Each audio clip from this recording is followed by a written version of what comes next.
Welcome to Spotlight New England. I'm one of your hosts, Audrey McClelland. And I'm Ashley Erling. There's just something It's a nice day at the beach today. Those surfers go out there that makes you feel like, yeah.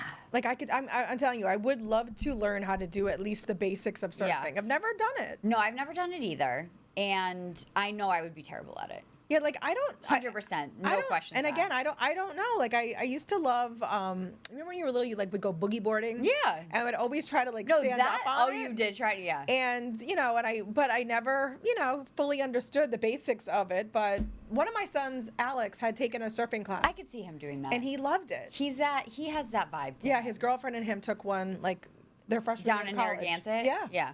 So every time I see that, I'm like, I want to in theory, but it's one of those things that I'm like, I know I'm going to be bad at it, so should I even? So why even bother? You know I don't have great balance and core strength, and I feel like that's everything you need for that. That's necessary, for sure. Right? Yeah, I would think so. Yeah, but it's a busy beach day. I mean, we're now in an official heat wave. Yes. And today could be another. It has to be over. What is it? What is the temperature? Over 80. I think it has to be over to be a consistent. And then 3 consecutive days, and I think we're on day 4 or 5. Okay, so we are in the heat wave. We're in it though, but we didn't feel it. Yeah, and also everyone's at the beach because it's VJ day. Yes, I know. This morning, we try not to date the show too much because obviously we live on demand with this show. But it's for many people, it's a holiday today, and it is a big deal. And I woke up this morning and I had forgotten because it was very quiet. I never remember. Every year, I do not remember, and then we drive in, and I'm like, oh, right, today's a holiday. Yeah, as soon as I got to work and I saw that, I was like, oh my gosh, that's right, it is. No cars. And I'm glad that we do I'm glad that we are one state. We're the only one that commemorates it. We are We're the only one. We're the literal only ones. Yeah.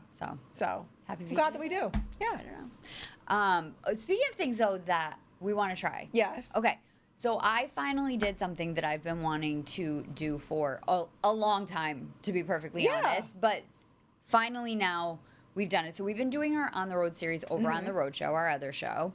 And every Friday, one of us goes out and we do something, go somewhere. Experience Rhode Island. Right. Yeah. I decided I wanted to learn how to go clamming or co-hogging, whatever you want to call it. They're kind of interchangeable. Right. So I finally set up the segment to go do it on Friday's show. And there was a whole bunch of stuff, and we'll get into it a little bit more. But here is a portion of the actual demo. Okay, let's get into it. What are we doing? Yeah, so what you're going to do is you have these teeth on the top of the rake, and you want to make sure they get all the way in the sand or mud, wherever you're digging in. And we are rocky, as we mentioned, so if you were further out, you would have a little more ease with that. Yeah, you jerk it back and forth to make sure those teeth are as far down as you can get them. Okay. And then you rest the handle on your shoulder. Oh, okay. And it's going to bite in a little bit. It's part of the experience. Yeah. You use your hands and you work it back and forth towards you. And then you want to get as long of a drag in as you can. Okay, so you want to jerk it, but you want it to kind of be smooth, yes? Yeah. And you're kind of, when you're doing that, you're stirring up the mud. Yep. And once you get it close to you, you kind of walk up to it and get whatever's in it. Did you get some? No, these are rocks. But I was like, oh my God. All right, I'm walking up. I didn't even get rocks, but I'll work on my arm strength because I feel like maybe that once you probably do it a few times, you start to get a little bit of a rhythm for it, I'm guessing. Yeah, and it's kind of tough because there's a lot of rocks here. Okay. But in more sandy, muddy spots, it's easier. It doesn't dig in as hard. Okay. And then if you do, so you just, is that it? I mean, do you just keep doing that over? There's got to be more to it. Yeah, so, you do one pull towards it, and then you can move to either side of that, just take a step over and then do right next to it, because you're just trying to cover ground and now tell me find as many as you can. I am obviously doing an amazing job. You guys don't have to tell me.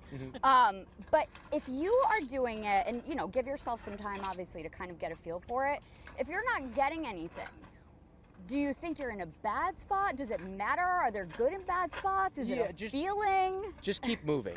Yep. If one spot you're not getting anything, just move 10 yards in I got a rock this time, guys. So we're getting there. And then also we have another one of your guys out there. I don't know if Eric can get a shot of it to see. You would be a little bit deeper.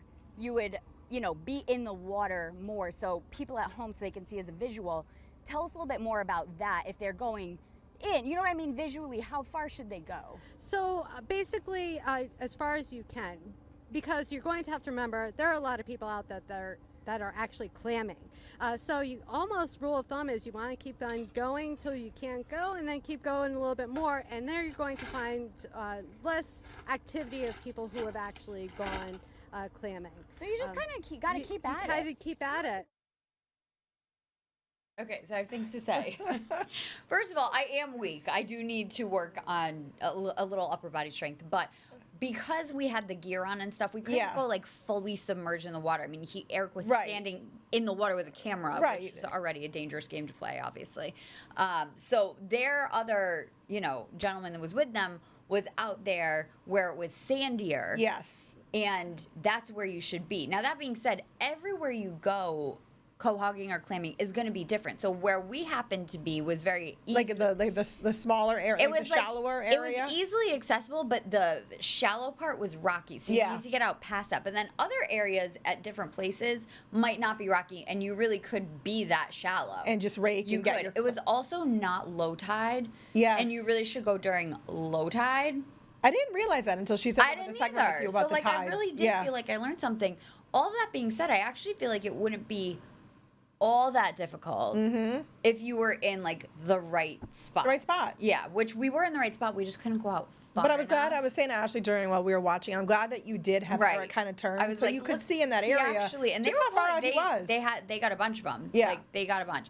And so I love this so much. Yeah. I signed up to actually take a class. Oh, no way. Because I'm like determined to, even if it's a one time You just want to get some clams. catch some clams and like, make dinner. Like, I'm just... I was thinking about you this have this weekend. in my head. My neighbor's in Block Island, and she posted on Instagram There's a of whole like thing of them, right? they made pasta that night with the clams. This is my plan. And I thought that's what you want to do. That's what I want to do. Yes. So, lesson coming up later this Very week. cool. Very I'm cool. excited about it, and I'm hoping that I maybe actually get some. Actually, get some clams. Get some See? So that was fun. All right, we have a fun show today here on Spotlight New England. Great guests coming up. Stick around. We'll be right back after this quick break.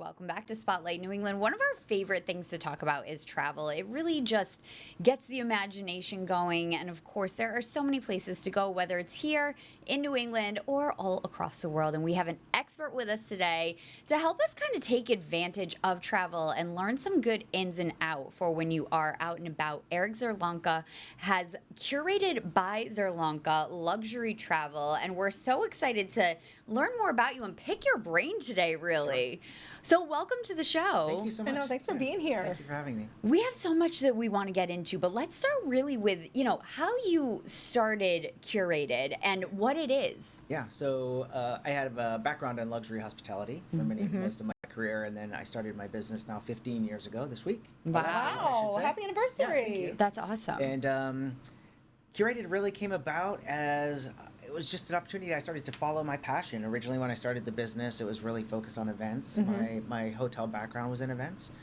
And all of a sudden, I found myself creating events in really unique places within my first year of business, from Marrakesh, Morocco, to Istanbul, Turkey, New York City, just all over. And I found it to be such an amazing, the travel piece being such an amazing addition to what I already love to do. And then I just started following that passion.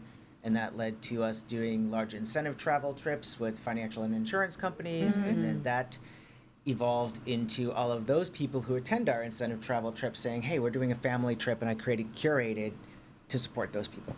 It's really incredible. That sounds like heaven. It does. It's quite a journey, literally and figuratively. Yes. What led you to kind of the travel industry, and then sticking with it as long as you have? Yeah. I don't know if in that industry it seems like it would be kind of rare. Yeah. It's I think it was unusual. I can certainly say that 15 years ago I did not expect to be where I am today doing what I'm doing and the extent of travel that I'm doing. But we are constantly, I think what feeds me every day is this idea of exploring new places, meeting new people, learning about different cultures. Yeah. And I think really inspiring other people who contact me and say, hey, we want to go to Alaska. We want to go to South Korea. and then doing the legwork and exploring these locations and then inspiring them to follow through and actually do it is really what keeps me going every day and where I get the energy to continue. I travel a lot. Yeah. It does sound very glamorous. It's tiring at times and things happen, but it's overall, I'm excited every day about what I get to do. Because, you know, I think especially when you're talking about these exotic locations that I know you do a lot of those. Yeah.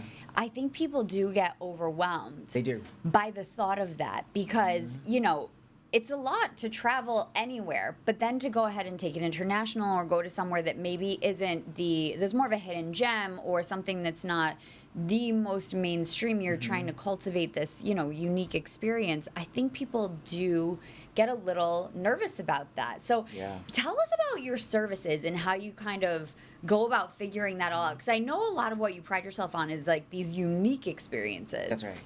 Yeah.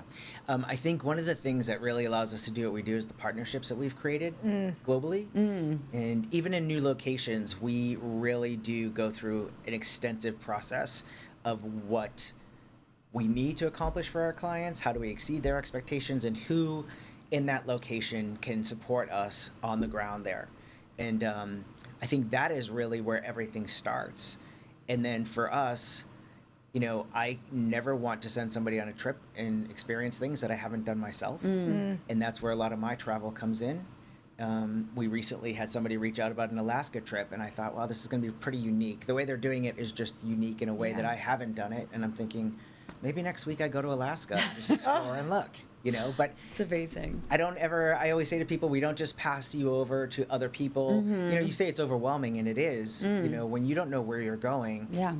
Luckily, if people are partnering with us, we've built that trust and people understand who we are as a company and what our expectations are. Yeah.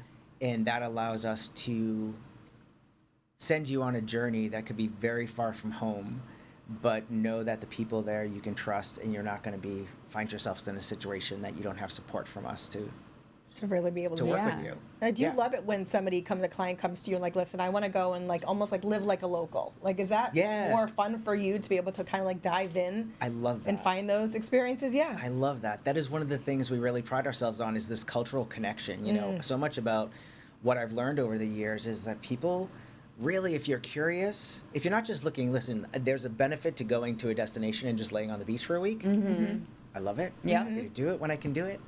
But if you want to go to a really unique location and learn and experience things and come back and kind of have a life-changing experience in some ways, I think that is the best way to travel. Yeah. And, you know, when we're doing these trips, we just did one recently to Vietnam, and literally I spent a day on a farm with a farmer who is 81 years old, and she's still working the farm herself, helping her plant things and learning from her, and, you know, meeting with local chefs and sitting down with them. And you know, it allows us, when we send somebody to those destinations, to say, hey, you need to meet Chef Duke, for example, and go to his restaurant and talk to him. He's very interesting, and he's going to teach you things. And so I love that piece. Your Rolodex must be, I know. I'm like, these sound like incredible It's not like experiences. just like, you know, state travel. This is world travel. It and to is. have all these, like, to your point, connections and partnerships. And because when you are sending somebody out, whether it's a large group or just a family, there is a trust factor that they have to have. Absolutely. You're sending them into a place they've most likely never been. That's right. And it really, you do have to have that trust. So that speaks volumes for you, that people continue to go back to you. I think that has really worked for us. It's just been how the company evolved. But you know, I joke. I've said to people, you need to go here and do this hike, and when you get to a certain point, jump off that bridge. Well, it's because I've jumped off the bridge. Yeah. You know. I really do That's think amazing. that connection though is so important, because I love traveling, and you know, I'm a little adventurous but not a ton adventurous. So to know that you are doing these things, and it's, you know, you can say like, no, this is worth it. Like, there's a lot of things that have become very touristy because of social media and things like that, and they're all beautiful, but to be able to go a little bit maybe off the beaten path, I think is just, these days, that's like the real luxury. Like finding an experience that is unique and memorable, but also, you know, holds true to where you're going. I think that, you know, you kind of just hit on something. I think what's important is we're looking for these partners and these people to support us. Part of that process is when I'm speaking to them. If they're if they're just telling me you need to do this, this, this, this, and this, that's probably not the best fit for me. What I want them to say is, who is your client? What are their interests? What are they really going to connect with? And, you know, another one is if they say, you know, we're going to take you to a certain spot that's the most Instagram spot in all of Vietnam. I'm going to say that's probably not where I want to go. Right?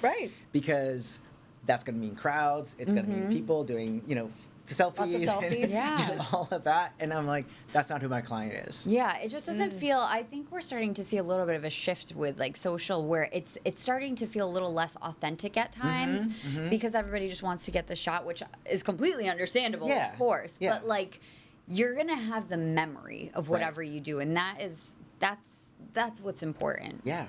Which is, and you have actually, people can get a little bit of a glimpse of these things you do because you have a series, right? Then a Delusional Nomad. Tell us more about that. This name is amazing. I think it sounds so fun. Thank you. Yeah, it was an idea that started as a podcast a couple years ago, and then some people traveled with me and said, this is something unique and different here. We should explore it, and we kept the name.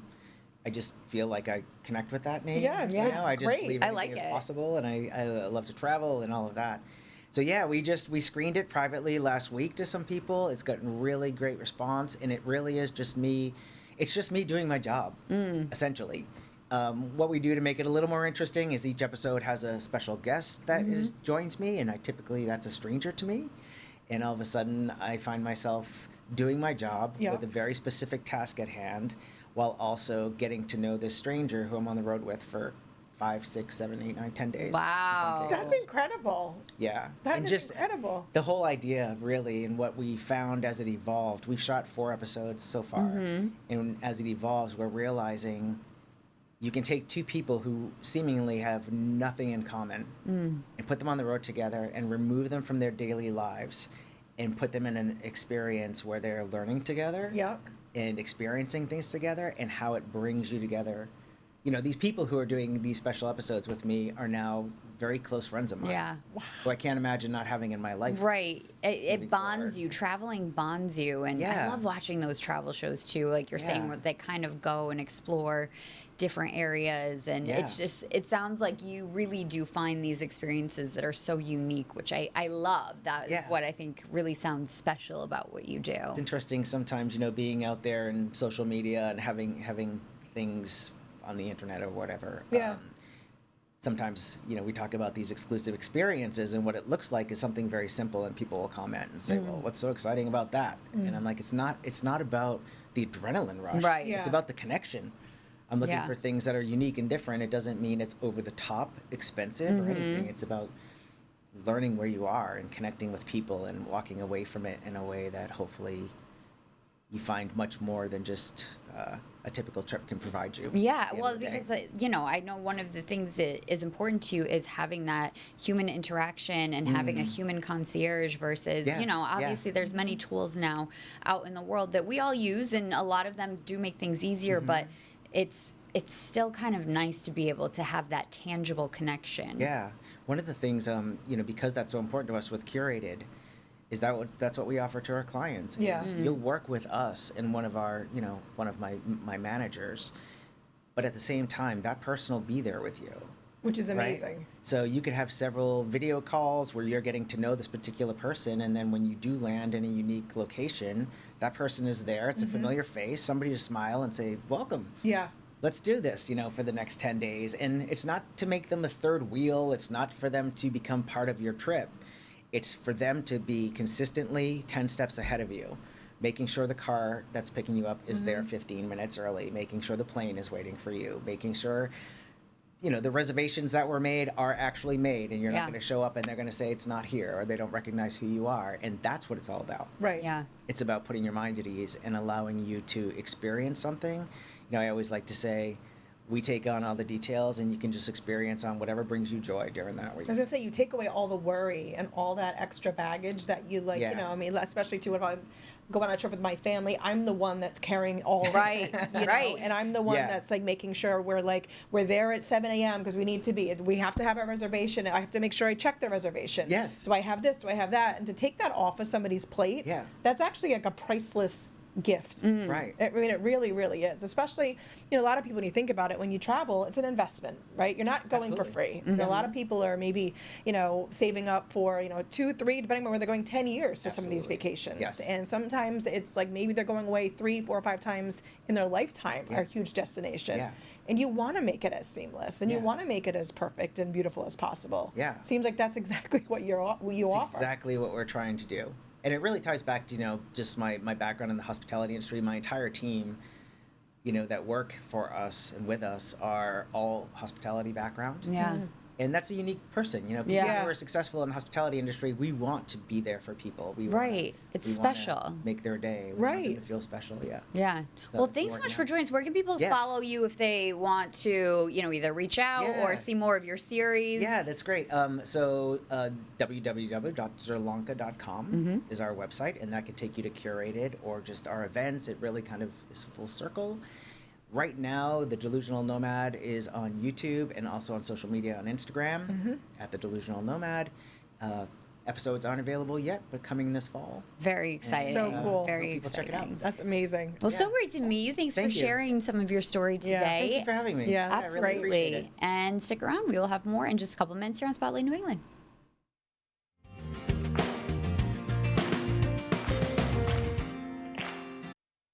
So we're going to end today's episode with a spotlight shout out. Yes. Because love her. we love her. So we had Suya Joint on the Roadshow earlier today.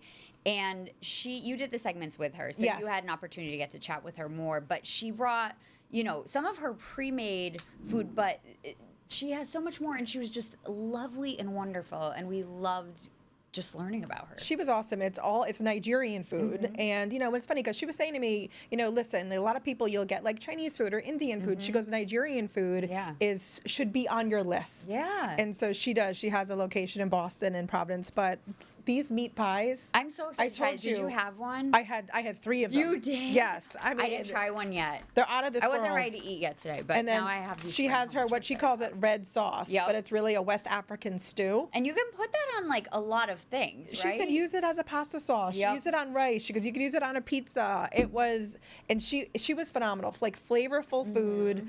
I've never really had like Nigerian food before. I don't think and I so have she kept showing me all the flavors, and I'm like, oh my God, I could be there tonight. Yeah. Like, it was unbelievable. Like the stews, the soups, everything. Yeah, and they have a food truck as well, right? Yeah. And then their Providence location is on Westminster, I believe. Yes. Been around a couple of years. Yeah, she said 2 years. Yeah. And they do catering. She said she's trying to get the word out about catering. She was a little bit of a different for your party. So I love it. So good. I can't wait to try these. But she was as like gracious and nice as like anything. Yeah. So you not only do you like love supporting businesses like that, but the food is incredible. Right. And like, a lot of people were saying you don't maybe necessarily think to be like, oh, okay, like I want Nigerian food for dinner tonight, but we have this restaurant here that authentic, serves it, incredible and it's food. Very, very good. So you have to add it to your list. Downtown Providence, and then of course she has these too, which I actually missed if she said she's selling these at the restaurant. They're selling these at the restaurant and the sauce. So you can get these at the restaurant too, and I can't wait to go home and try these. They're delicious. So excited.